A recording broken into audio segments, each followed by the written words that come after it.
Jacob's family had been right by his side from the moment he arrived at the hospital on Wednesday, and they said that he was surrounded by family when he died earlier today. This week, NBC News spoke to his two older brothers about Jacob. The police department has been plagued in recent years with controversy, personnel issues, and low morale.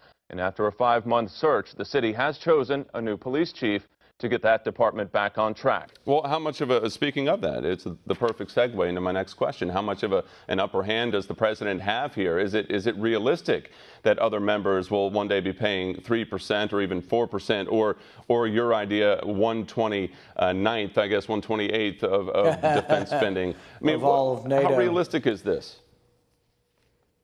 I think what you're going to find is that the president... Now, a number of senators, we heard Republican Senator Mike Rounds mention this procedural motion. A number of senators on both sides of the aisle are pushing for the opportunity to speak for 15 minutes each, to put a pin in this thing. They haven't been able to speak on the floor since all of this began earlier this week.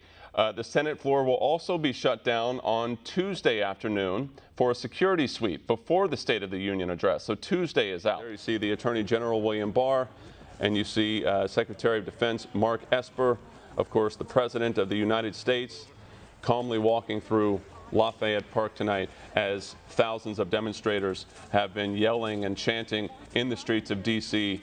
For going on 3 nights since Friday night. Now, you heard again the president saying today and being very serious about saying that he would dispatch thousands and thousands of military personnel into Washington, D.C. He said he would send military personnel to the states and cities if the governors don't deploy the National Guard. He's imploring the governors to deploy the National Guard, to ask for the National Guard. There you see him walking past all of the graffiti. Let's listen in.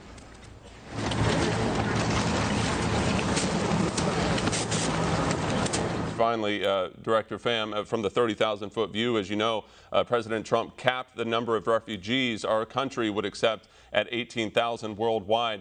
And again, as that wall stands behind you strong and tall, and as the acting director of immigration enforcement, and as someone who came to this country yourself in the mid-1970s from Vietnam, what's your message now to those wanting to come here?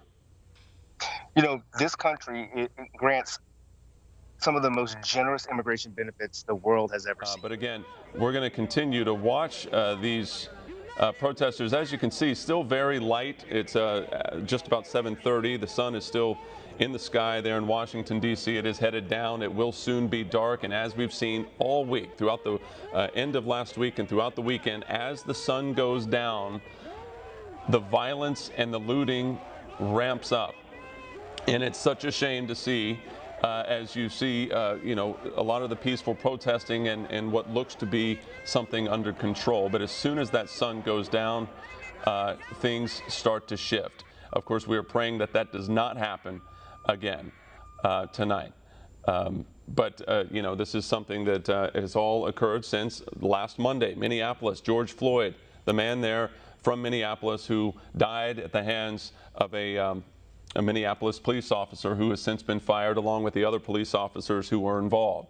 There have been arrests made. There have been charges put on the former officer who had his knee on George Floyd's neck. An American pastor from Black Mountain, North Carolina, is currently being imprisoned in Turkey, being held on terrorism charges, and now he's being charged with espionage.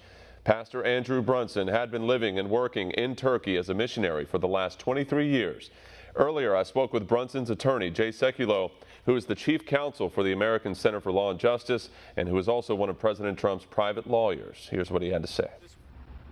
Now, according to the city of Asheville, Chief Hooper will maintain her position at the Alexandria Police Department until she's sworn in as Asheville's police chief. Now, the mayor of Portland, Ted Wheeler, is asking his police officers there in Portland to stand down, to not guard ICE agents from the protesting that's happening in that city. So you've responded directly to that with a resolution to have him resign.